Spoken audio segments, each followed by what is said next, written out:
ഉൽപ്പത്തി പുസ്തകം 22-ാം അധ്യായം അതിൻ്റെ 17-ാമത്തെ വാക്യം ഒരാൾക്ക് വായിക്കാം. ഞാൻ നിന്നെ ഐശ്വര്യമായി അനുഗ്രഹിക്കും. മതി. ഞാൻ നിന്നെ ഐശ്വര്യമായി അനുഗ്രഹിക്കും. ദൈവം നമുക്ക് നൽകിയ വാഗ്ദത്തം. എത്ര പേർക്ക് അതിന് സ്തോത്രം പറയാം? Price the Lord. ഐശ്വര്യമായ അനുഗ്രഹം എന്ന ആ പദത്തിൻ്റെ അർത്ഥം ഈശ്വരനിൽ നിന്നുള്ള അനുഗ്രഹം എന്നാണ്. മനസ്സിലാകുന്നുണ്ടോ? ദൈവാനുഗ്രഹം എന്ന് വേണമെങ്കിൽ നമുക്ക് അതിനെ വ്യാഖ്യാനിക്കാം. വേദപുസ്തകം പറയുന്നു, എല്ലാ നല്ല ദാനവും തികഞ്ഞ വരം ഒക്കെയും ഉയരത്തിൽ നിന്ന് വെളിച്ചങ്ങളുടെ പിതാവിങ്കൽ നിന്ന് ഇറങ്ങി വരുന്നു. ദൈവം തരുന്നതെല്ലാം നല്ലതാണ്, നന്മയാണ്. എങ്കിൽ ഐശ്വര്യത്തിൻ്റെ വർഷമെന്ന് പറയുമ്പോൾ ദൈവം തരുന്ന അനുഗ്രഹം, അനുഗ്രഹമെന്നല്ല, ദൈവം തരുന്ന ഐശ്വര്യം, ഈശ്വരനിൽ നിന്ന്, ദൈവത്തിൽ നിന്നുള്ളത്. ശ്രദ്ധിക്കൂ, അതിൻ്റെ മലയാളത്തിൻ്റെ പദത്തിൻ്റെ അർത്ഥം സമ്പൽ സമൃദ്ധിയും സുഖാഭിവൃദ്ധിയും എന്നാണ്. സമ്പൽ സമൃദ്ധിയും അതോടൊപ്പം സുഖത്തിൻ്റെ അഭിവൃദ്ധി, സുഖാഭിവൃദ്ധി. സമ്പത്ത് കൂടിയത് കൊണ്ട് മാത്രം കാര്യമില്ല, അതുകൊണ്ടുള്ള സുഖം വേണം. ആർക്ക് മനസ്സിലായോ? അത് തരാൻ ദൈവത്തിനേ പറ്റൂ. നമ്മൾ പാചകത്തിനൊക്കെ നല്ല പൈസ ഉണ്ടാക്കാറുണ്ട്. പിന്നെ സാമ്പാർ, ഓരോരുത്തരും ഇതിന് ഒരു ചേരുവയുണ്ട്. മനസ്സിലായോ? ആ ചേരുവ കറക്റ്റാണെങ്കിലേ ഇത് ടേസ്റ്റ് ആവുക. കുറെ പണം ഉണ്ടായതുകൊണ്ട് കാര്യമില്ല, ചേരുവ കറക്റ്റ് ആവണം. എത്ര പേർക്ക് പറയുന്നത് മനസ്സിലാകുന്നുണ്ട്? എൻ്റെ സുഖത്തിൻ്റെ ചേരുവ എന്തെന്ന് എൻ്റെ ദൈവത്തിന് മാത്രമേ അറിയാവൂ. ആ റെസിപ്പി ഒന്നും തമ്പുരാൻ ആർക്കും കൊടുക്കത്തില്ല. ഇനി വേറൊരാളുടെ റെസിപ്പി എടുത്ത് ഞാൻ കടമെടുത്താൽ അത് എനിക്കൊട്ട് ശരിയാകത്തുമില്ല. അവന് സുഖം വന്നത് ഇങ്ങനെയാണെന്ന് പറഞ്ഞാൽ കാര്യമില്ല, ഞാൻ തികച്ചും വ്യത്യസ്തനാണ്. എത്ര പേർക്ക് മനസ്സിലായി? അവരവരുടെ സുഖത്തിന് വേണ്ടുന്ന ചേരുവകൾ എന്തെന്നറിഞ്ഞ് അതിന് തക്കവണ്ണം ഓരോന്നോരോന്നായി തന്ന് സുഖാഭിവൃദ്ധി തന്ന് ഐശ്വര്യമായി അനുഗ്രഹിക്കുന്ന ഒരു ദൈവമാണ് എൻ്റെ ദൈവമെന്ന് വിശ്വസിക്കുന്ന എത്ര ദൈവമക്കളുണ്ട്?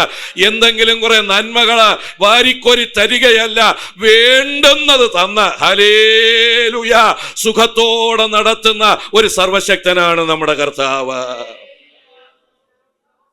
Price the Lord. എത്ര പേർക്ക് ഈ പറഞ്ഞതിനോട് ചേർന്ന് സ്തോത്രം പറയാം? അതുകൊണ്ട് അങ്ങനെ വേണേ, ശരീരസുഖം വേണേ, സമ്പത്ത് വേണേ. ശരീരസുഖം ഇല്ലെങ്കിലും സുഖം കിട്ടും. സ്തോത്രം. ഇതിന് ചേരുവ എത്ര വേണമെന്നുള്ളത്, അതുകൊണ്ട് ഈ ചേരുവ അറിയാമെന്നുള്ള ദൈവത്തോടൊന്നും പരാതി പറയരുത്. പിന്നെ ഫ്രീ ആയിട്ട് കിട്ടുന്നെന്ന് പറഞ്ഞൊക്കെ വാരിക്കോരിയൊന്നും വാരി ഇട്ട് കളയില്ല. സ്തോത്രം. ഉപ്പൊക്കെ വില കുറഞ്ഞ സാധനമാണെന്നും പറഞ്ഞ് ചുമ്മാ വാരി അങ്ങ് ഇട്ട് കഴിഞ്ഞാൽ പിന്നെ ഒന്നിനും കൊള്ളത്തില്ല. സ്തോത്രം. മനസ്സിലാവുന്നുണ്ട്? അപ്പം ഇങ്ങനെ ഓരോന്നിനും അതിൻ്റെതായ ആ രസം കറക്റ്റ് ആകണമെങ്കിൽ അതാണ് ദൈവം പറഞ്ഞത്, ഞാൻ നിന്നെ ഐശ്വര്യമായി അനുഗ്രഹിക്കും. സ്തോത്രം. അബ്രഹാം പാർക്കുന്നത് കൂടാരത്തിലാണെങ്കിലും ഐശ്വര്യത്തിനൊരു കുഴപ്പമില്ല. അബ്രഹാമിനെ വിട്ടുപോയ ഒരുത്തനുണ്ടല്ലോ, ലോത്ത്, അവൻ അവിടുത്തെ പരിപാടിക്കാരനാണെങ്കിലും അവനൊരു സ്വസ്ഥതയുമില്ല. ഏതേൻ തോട്ടം പോലെ ഇരിക്കുന്ന സ്ഥലം കിട്ടി, അവിടുത്തെ പ്രമാണിയാണ്, കാര്യങ്ങളൊക്കെ ഉണ്ടെങ്കിലും അവൻ്റെ അകത്ത് ശൂന്യതയാണ്. എന്നാൽ അബ്രഹാമിന് ഭയങ്കര സമാധാനം. സ്തോത്രം. വേദപുസ്തകം പറയുന്നത് അബ്രഹാം വാഗ്ദത്തത്തിൻ്റെ കൂട്ടവകാശികളായ യാക്കോബിനോടും ഏശാവിനോടും കൂടെ കൂടാരങ്ങളിൽ പാർത്തിരുന്നെന്നാണ്. അപ്പോൾ ഈ കൊച്ചുമക്കളായ യാക്കോബിനോടും ഏശാവിനോടും കൂടെ 15 കൊല്ലം അബ്രഹാം പാർത്തു. എൻ്റെ കണക്കൊക്കെ ഉണ്ട്, ഞാൻ സമയക്കുറവായതുകൊണ്ട് പോകുന്നില്ല. അബ്രഹാമിൻ്റെ ആകെ ആയുഷ്കാലം 175 സംവത്സരം. സ്തോത്രം. 100-ാമത്തെ വയസ്സിലാണ് ഇസഹാക്ക് ജനിക്കുന്നത്. 40-ാമത്തെ വയസ്സിലാണ് ഇസഹാക്കിന് വിവാഹം നടക്കുന്നത്. 60-ാമത്തെ വയസ്സിലാണ് ഇസഹാക്കിന് യാക്കോബും ഏശാവും ജനിക്കുന്നത്. അപ്പോൾ അബ്രഹാമിന് വയസ്സ് 160, ആകെ ആയുഷ്കാലം 175. അപ്പോൾ 15 കൊല്ലം ഈ 2 ഇരട്ടകൾ അവിടെ കൂടെ ഇങ്ങനെ കളിച്ച് നടക്കുന്നതൊക്കെ കണ്ട് സുഖത്തോടെ അബ്രഹാം വസിച്ചു. എത്ര പേർക്ക് ദൈവത്തിന് സ്തോത്രം പറയാം? ഹല്ലേലൂയ.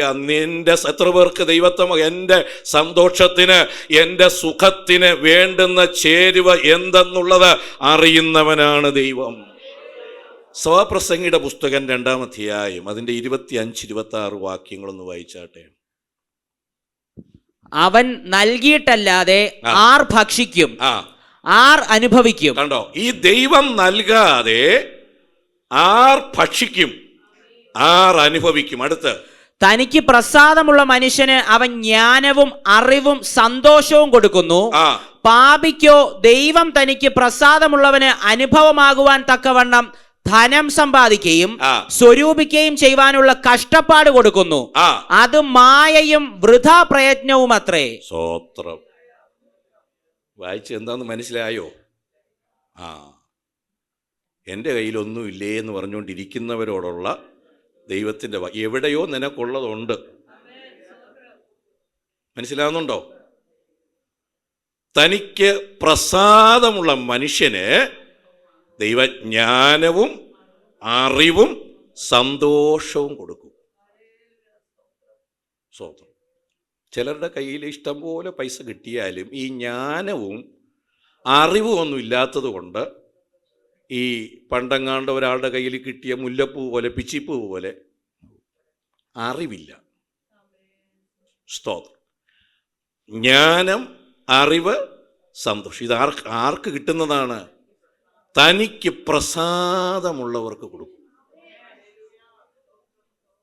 അപ്പോൾ ദൈവത്തെ പ്രസാദിപ്പിച്ചോണം. ഇനി പാപികൾക്ക്, അതും പാപികൾക്ക് ഇഷ്ടം പോലെ പൈസ കിട്ടും. പക്ഷെ അവിടെ പറയുന്നത് ഇങ്ങനെയാണ്, അത് തനിക്ക് പ്രസാദമുള്ളവൻ അനുഭവിക്കാൻ വേണ്ടി ഇവൻ കഷ്ടപ്പെട്ടുണ്ടാക്കുകയാണ്. പലർക്കും മനസ്സിലായില്ല എന്ന് തോന്നുന്നു. സ്തോത്രം. അതും എന്താണ്? ഒരു വൃഥാ പ്രയത്നവും മായയും. തനിക്ക് പ്രസാദമുള്ളവന് അനുഭവം ആകാൻ ദൈവം കൊടുക്കുന്നു. ജോലിയില്ലെങ്കിലും സുഖത്തിനൊരു കുറവുമില്ല. വരുമാനം എന്തെന്ന് ചോദിച്ചാൽ ഒന്നുമില്ല. സ്തോത്രം. സന്തോഷിക്കാൻ വല്ല വകയും ഉണ്ടോയെന്ന് ചോദിച്ചാൽ ഒന്നുമില്ല. പക്ഷെ സന്തോഷമുണ്ട്.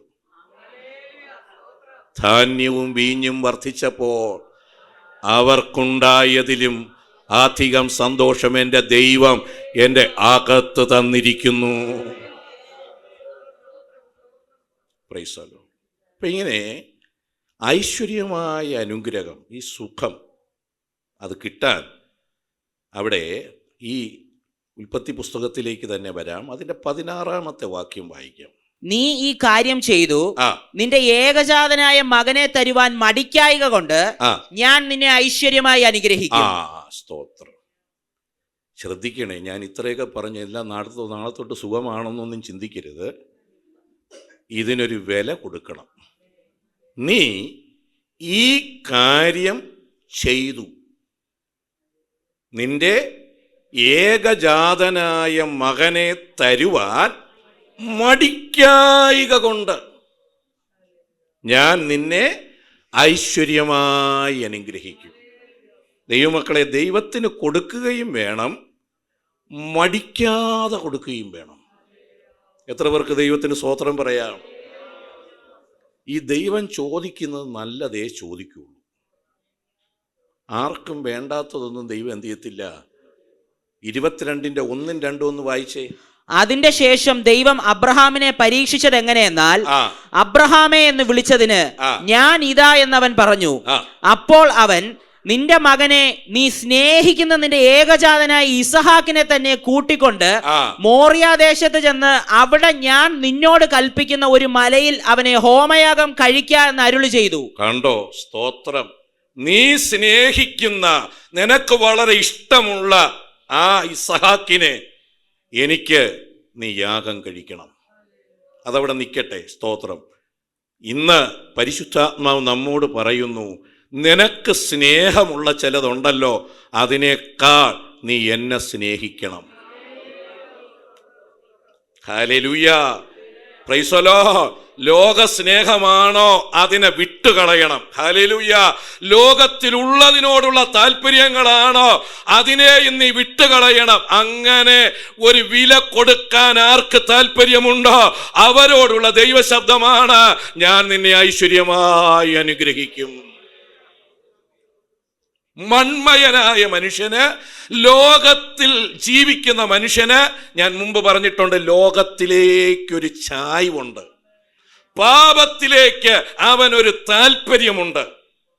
ആ പാപത്തെ സ്നേഹിക്കാതെ താല്പര്യമുള്ളതിൽ നിന്നെല്ലാം മാറി ദൈവത്തിന് സ്ഥാനം കൊടുക്കുമ്പോൾ ദൈവം മാനിക്കും. സ്തോത്രം. നമുക്ക് മനസ്സിലാകുന്നുണ്ടോ? വിദ്യാഭ്യാസമോ ജോലിയോ വീടോ പ്രിയപ്പെട്ടവരോ ഇതൊക്കെ ദൈവത്തിൻ്റെ ദാനമാണ്. എന്നാൽ ഒന്നാം സ്ഥാനം തന്ന ദൈവത്തിന്. അങ്ങനെയെങ്കിൽ പുസ്തകം പറയുന്നു, ഞാൻ നിന്നെ ഐശ്വര്യമായി. സ്തോത്രം. ഹല്ലേലൂയ. ശ്രദ്ധിക്കൂ, ഇങ്ങനെ ഇത് ആവശ്യപ്പെട്ട സമയത്ത് അത് കൊടുത്തു എന്ന് മാത്രമല്ല, അവിടെ ഐശ്വര്യമായ അനുഗ്രഹം കിട്ടാനുള്ള പ്രധാന കാരണം മടിക്കാതെ കൊടുത്തു. ശ്രദ്ധിക്കണേ ദൈവമക്കളെ, ഈ ദൈവത്തിന് കൊടുക്കുക എന്ന് പറയുന്നത് തന്നെ വചനത്തിൻ്റെ ഒരു പ്രമാണമാണ്. ചിലർ കൊടുക്കുന്നുണ്ട്, നമ്മുടെ സഭയിൽ മിക്കവാറും എല്ലാവരും കൊടുക്കുന്നുണ്ട്. ചിലർക്കൊക്കെ ചില സംശയങ്ങളുണ്ട്. ഞാനൊരു 3-4 വാക്യങ്ങൾ നിങ്ങളെ ഒന്ന് വായിച്ച് കേൾപ്പിക്കാം. ശ്രദ്ധിക്കൂ. നിങ്ങൾക്ക് അറിയാവുന്ന വാക്യങ്ങൾ തന്നെയാണ്. മലാഖിയുടെ പ്രവചനം 3-ാം അധ്യായം അതിൻ്റെ 8 മുതലുള്ള വാക്യങ്ങളൊന്ന് വായിച്ചാട്ടെ. മലാഖി 3:8 മുതൽ. മനുഷ്യന് ദൈവത്തെ തോൽപ്പിക്കാമോ? എങ്കിലും നിങ്ങൾ എന്നെ തോൽപ്പിക്കുന്നു.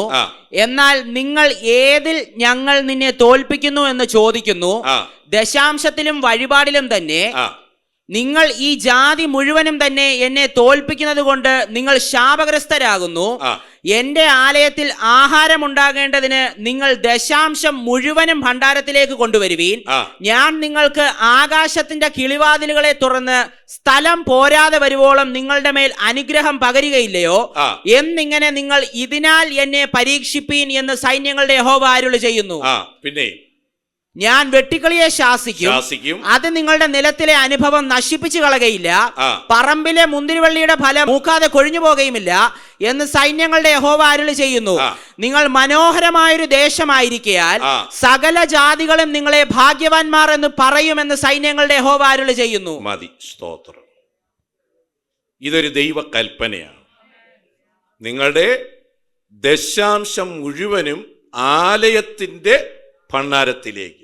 ചിലർ പറയുന്നുണ്ട്, ഞാൻ കൊടുക്കുന്നുണ്ട്, പക്ഷേ അത് ആലയത്തിലേക്കല്ല വേറെ പലതിലേക്കൊക്കെ കൊടുക്കുന്നു. പക്ഷേ ഈ പുസ്തകത്തിൽ പറയുന്ന അങ്ങനെയല്ല. പിന്നെ വേറെ ചിലർ പറയുന്നത് ഇതൊരു പഴയ നിയമ പ്രമാണമാണ്, പുതിയ നിയമത്തിൽ ദശാംശത്തെക്കുറിച്ചൊന്നും എന്ത് ചെയ്തിട്ടില്ല, പറഞ്ഞിട്ടില്ല എന്നും പറയുന്നവരുണ്ട്. വായിക്കാം. മത്തായി സുവിശേഷം 23-ാം അധ്യായം 23-ാമത്തെ വാക്യം വായിച്ചാട്ടെ. മത്തായി 23:23. കപടഭക്തിക്കാരായ ശാസ്ത്രിമാരും പരീശന്മാരുമായുള്ളവരെ, നിങ്ങൾക്ക് ഹാ കഷ്ടം. നിങ്ങൾ തുളസി, ചതകുപ്പ, ജീരകം ഇവയിൽ പതാരം കൊടുക്കുകയും ന്യായം, കരുണ, വിശ്വസ്തത ഇങ്ങനെ ന്യായപ്രമാണത്തിൽ ഘനമേറിയവ ത്യജിച്ചു കളയുകയും ചെയ്യുന്നു. അത് ചെയ്യുകയും ഇത് ത്യജിക്കാതിരിക്കുകയും വേണം. മതി. മനസ്സിലായോ? കർത്താവ് യേശുക്രിസ്തു പറഞ്ഞത് എന്താണ്? കപടഭക്തിക്കാരായ ശാസ്ത്രിമാരും പരീശന്മാരുമായുള്ളവർ, അവർ കപടഭക്തിക്കാരാണെങ്കിലും എന്ത് ചെയ്യുന്നു? എല്ലാത്തിനും ദശാംശം കൊടുക്കും. പക്ഷേ അതിനേക്കാൾ പ്രാധാന്യമുള്ള ന്യായം, നീതി, കരുണ, വിശ്വസ്തത തുടങ്ങിയ ദൈവകൽപ്പനകൾക്ക് ഒരു പ്രാധാന്യവും കൊടുക്കുന്നില്ല. Price the Lord. അപ്പോൾ ദശാംശം കൊടുക്കുക എന്നൊക്കെ പറയുന്നതിന് സ്ഥാനം കുറവാണ്. അതിനേക്കാൾ സ്ഥാനമുള്ളതാണ് ന്യായവും നീതിയും കരുണയും വിശ്വസ്തതയും തുടങ്ങിയ ദൈവകൽപ്പനകൾ. എന്നിട്ട് യേശു പറയുകയാണ്, നിങ്ങൾ എന്ത് ചെയ്യണം? അത് ചെയ്യുക എന്ന് പറഞ്ഞാൽ ദശാംശം കൊടുക്കുകയും വേണം, ഇതിനെ ത്യജിക്കാതിരിക്കുകയും വേണം. അപ്പൊ യേശു തന്നെ പറഞ്ഞിട്ടുണ്ട് എന്ത് ചെയ്യണം? ദശാംശം എന്ന് മാത്രമല്ല, ഗലാത്യർ 6:6 മുതലൊന്ന് വായിക്കാമോ?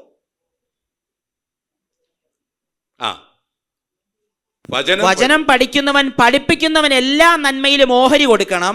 മതി. ആർക്ക് കൊടുക്കണം? പഠിക്കുന്നവൻ പഠിപ്പിക്കുന്നവന് കൊടുക്കണം. എവിടെയെങ്കിലും കൊണ്ടൊന്ന് കൊടുക്കരുത്. വചനം പഠിക്കുന്നവൻ പഠിപ്പിക്കുന്നവന് എല്ലാ നന്മയിലും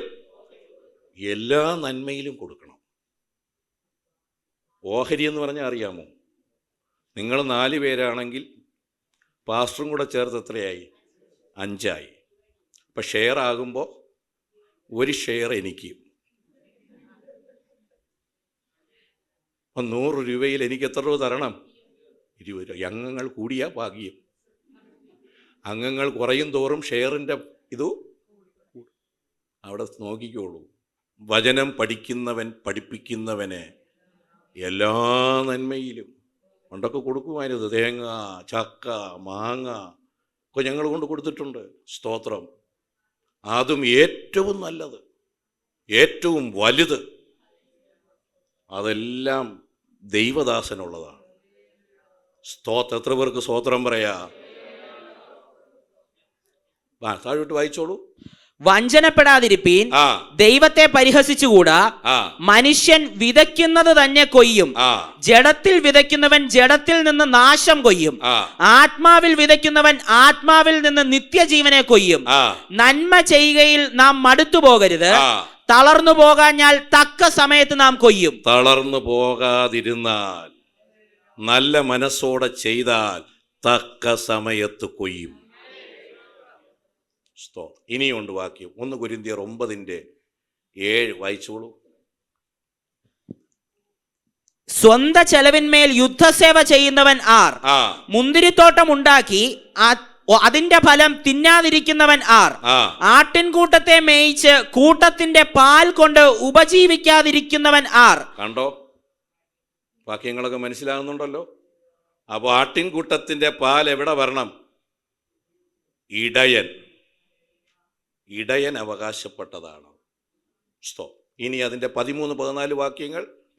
ദൈവാലയ കർമ്മങ്ങൾ നടത്തുന്നവർ ദൈവാലയം കൊണ്ട് ഉപജീവിക്കുന്നു എന്നും, യാഗപീഠത്തിങ്കൽ ശുശ്രൂഷ ചെയ്യുന്നവർ യാഗപീഠത്തിലെ വഴിപാടുകളിൽ ഓഹരിക്കാർ ആകുന്നു എന്നും നിങ്ങൾ അറിയുന്നില്ലയോ?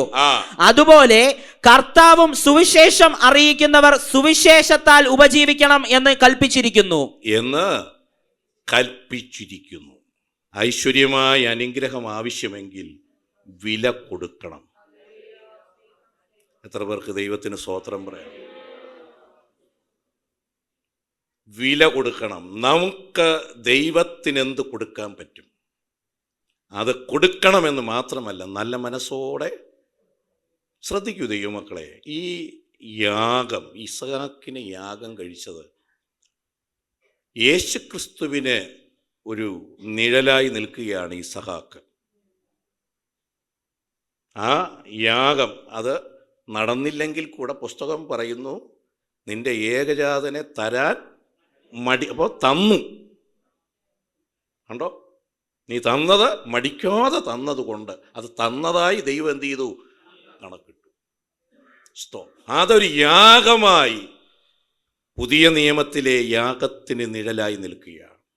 തൻ്റെ രക്തത്താൽ താൻ സമ്പാദിച്ച ദൈവസഭ,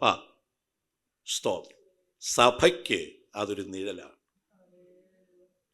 ദൈവമക്കളെ, ക്രിസ്തു തലയും നാം ശരീരവുമാകുന്ന ഒരു സഭയാണ് ദൈവം വിഭാവനം ചെയ്തിരിക്കുന്നത്. ഞാനും നിങ്ങളും ദൈവത്തിന് ചെയ്യുന്നു എന്നുള്ളത് എന്തിനു ചെയ്യുന്നു? ദൈവസഭയ്ക്ക് ചെയ്യുന്നു, ദൈവത്തിൻ്റെ മഹത്വത്തിന് വേണ്ടി ചെയ്യുന്നു. ദൈവസഭയ്ക്ക് നല്ല മനസ്സോടെ എന്ത് ചെയ്യുന്നോ അത് ഐശ്വര്യമായ അനുഗ്രഹത്തിന് കാരണം. ദൈവമക്കളെ, നല്ല മനസ്സോടു കൂടിയ പ്രവർത്തനം ദൈവസഭയ്ക്ക് എന്നും അനുഗ്രഹമാണ്. എന്നിലൂടെ ദൈവസഭ അനുഗ്രഹിക്കപ്പെടണം. കാരണം യേശു കർത്താവ് തൻ്റെ രക്തം വിലയായി കൊടുത്ത് സമ്പാദിച്ച സഭയാണ് ദൈവസഭ. മനസ്സിലാകുന്നുണ്ടോ? ദൈവം വില കൊടുത്ത് സമ്പാദിച്ചതാണ് ഈ സഭ.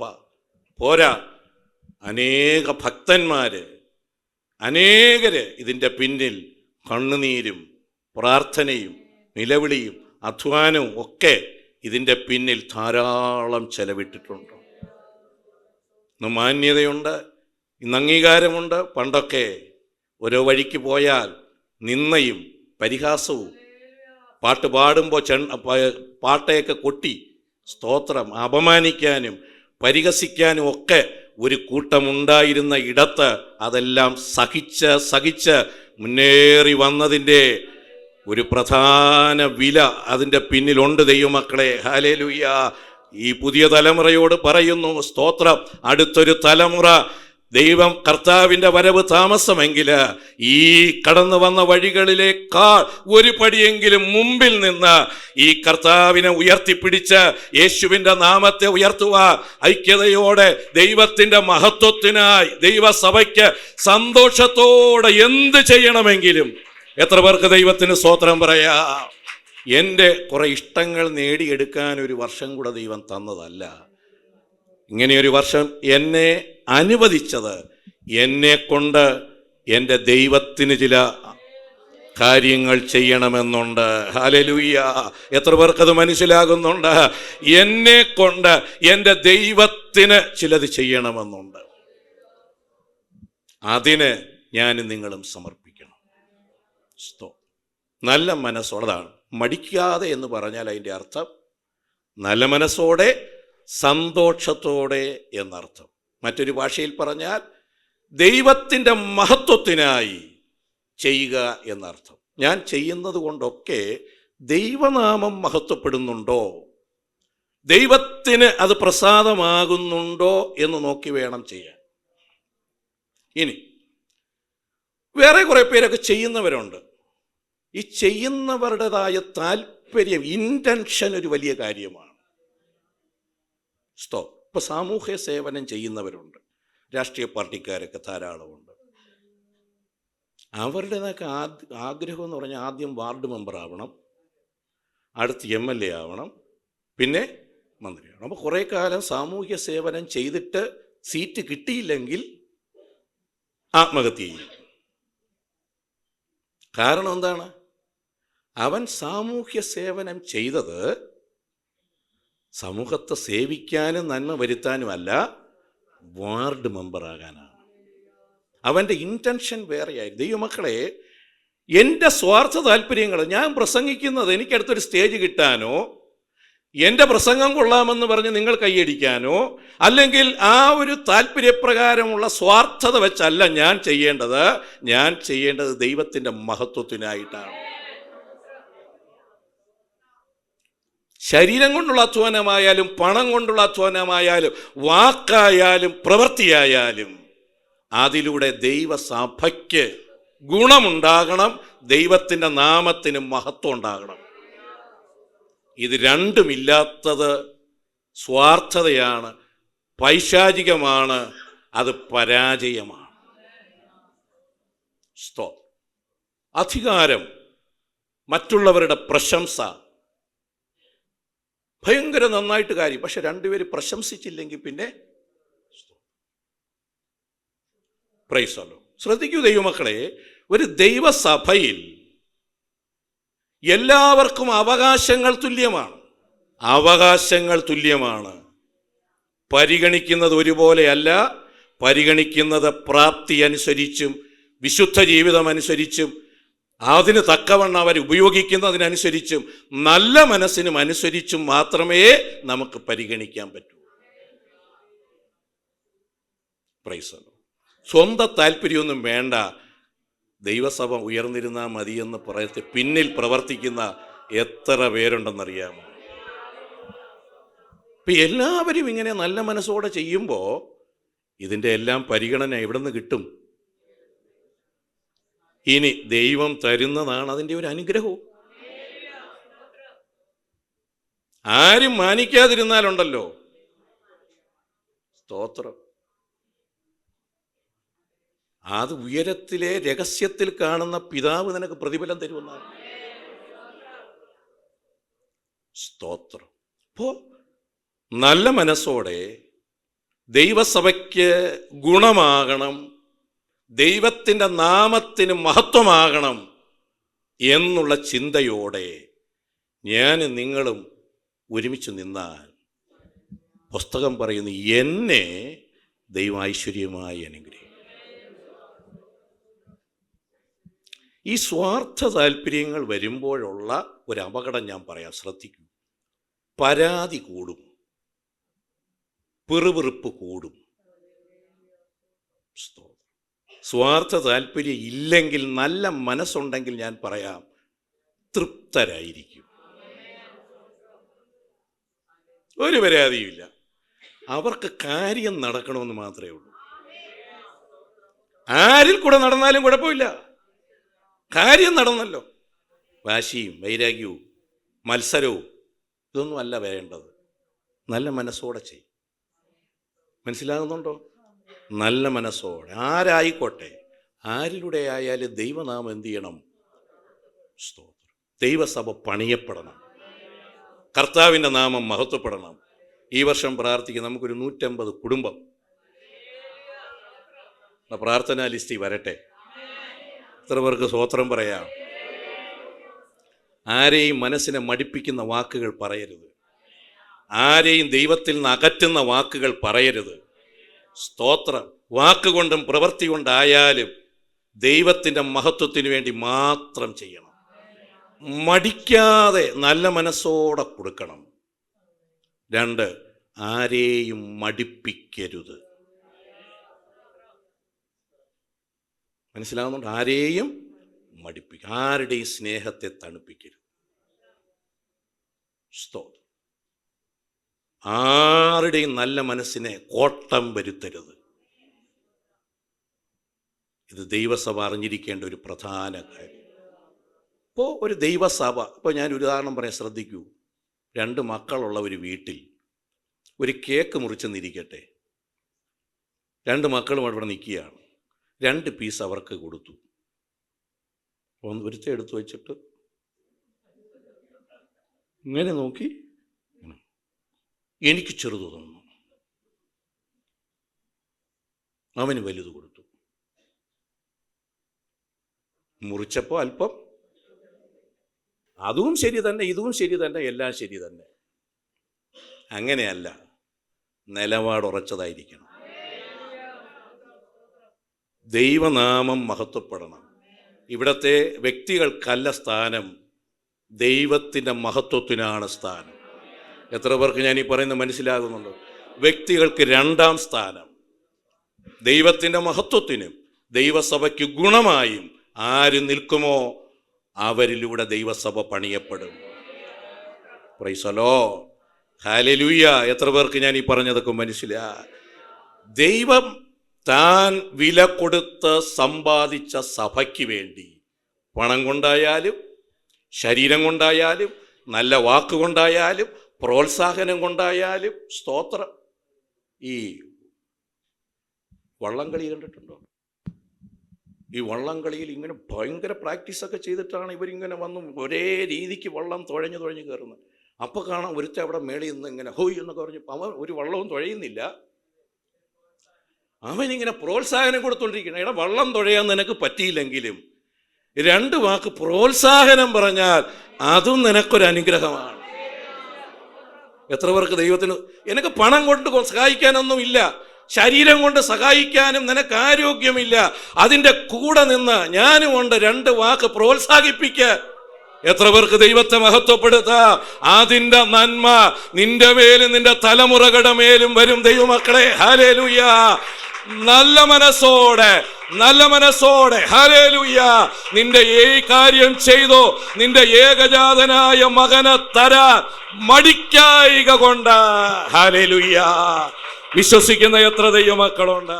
2026 തുടക്കം ഞാനൊരു തീരുമാനമെടുക്കട്ടെ. എന്നെ കൊണ്ട് എൻ്റെ ദൈവസഭയ്ക്ക് മഹത്വമാകണം. എന്താണ് ഞാൻ എൻ്റെ ദൈവത്തിന് വേണ്ടി ചെയ്യേണ്ടത്? മത്സരവും ദൈവത്തിൻ്റെതായ മഹത്വത്തിന് വിപരീതമായതൊക്കെ മാറ്റിവെച്ച് എന്ത് ചെയ്യണം? അങ്ങനെ ചെയ്താൽ ഞാൻ ഐശ്വര്യമായി അനുഗ്രഹിക്കപ്പെടുകയും എന്നിലൂടെ മറ്റുള്ളവർ അനുഗ്രഹിക്കപ്പെടുകയും ചെയ്യും. ഒരു അപകടം ഞാൻ പറഞ്ഞിട്ട് അവസാനിപ്പിക്കാം. ഞാനിടയ്ക്ക് പല ഭവനങ്ങളിലും പറഞ്ഞിട്ടുണ്ട്. അടുത്തൊരു തലമുറ വളർന്നു വരുന്നു. നീതിയും സത്യവും ആത്മാർത്ഥതയും ഇല്ല എങ്കിൽ ഇവരെ ഒന്നും നേടാനൊക്കത്തില്ല. ഒന്നുകൂടെ പറയുന്നു, നേരും സത്യവും ആത്മാർത്ഥതയും ഇല്ലെങ്കിൽ അടുത്തൊരു തലമുറ ഈ പുസ്തകത്തിന് വേണ്ടി നിൽക്കാൻ കാണുകയില്ല. അത് പലയിടത്തും നടന്നുകൊണ്ടിരിക്കുന്നു. കുതികാൽ വെട്ടല്, രാഷ്ട്രീയം, അത് ഇതൊക്കെ വന്ന് ഈ പുസ്തകവും കൊണ്ട് ആലയത്തിൽ പോകാൻ തലമുറ ഇല്ലാതിരിക്കുന്നു. ദൈവത്തിൻ്റെ മഹാകരുണ കൊണ്ട് നമ്മുടെ സഭയിൽ യുവജനങ്ങളും തലമുറകളുമായി ഒരു കൂട്ടത്തെ ദൈവം തന്നിരിക്കുന്നു. ഇവരെ നിലനിർത്തേണ്ട ബാധ്യത, ഉത്തരവാദിത്വം എൻ്റെ മേലുണ്ട്. ഇവിടെ ഇരിക്കുന്ന ഓരോരുത്തരുടെ മേലുണ്ട്. ഒരു വാക്കുകൊണ്ടായാലും പ്രവൃത്തി കൊണ്ടായാലും ആരുടെയും സ്നേഹത്തെ, നല്ല മനസ്സിനെ, ആത്മാർത്ഥതയെ തണുപ്പിക്കാതെ അതിനെ പ്രോത്സാഹിപ്പിക്കുക. അടുത്തൊരു തലമുറയെ ഞാനും നിങ്ങൾ എങ്ങനെ കഷ്ടപ്പെട്ട് കർത്താവിൻ്റെ വേലയ്ക്ക് ചുമല് കൊടുത്തു നിന്നോ അതിനേക്കാൾ ചുമല് കൊടുക്കത്തക്കവണ്ണം, അതിനേക്കാൾ ഈ പുസ്തകത്തെ ഉയർത്തിപ്പിടിക്കത്തക്കവണ്ണം, അനേകരുടെ രക്ഷയ്ക്കായി തീരത്തക്കവണ്ണം ഞാൻ പരിശ്രമിക്കുമെന്ന് അകത്തൊരു തീരുമാനത്തോടെ ഇന്ന് പകലിലും ഏൽപ്പിച്ചു കൊടുത്താട്ടെ. ഹല്ലേലൂയ. ഒന്ന് ആത്മാർത്ഥമായി പ്രാർത്ഥിക്കാം.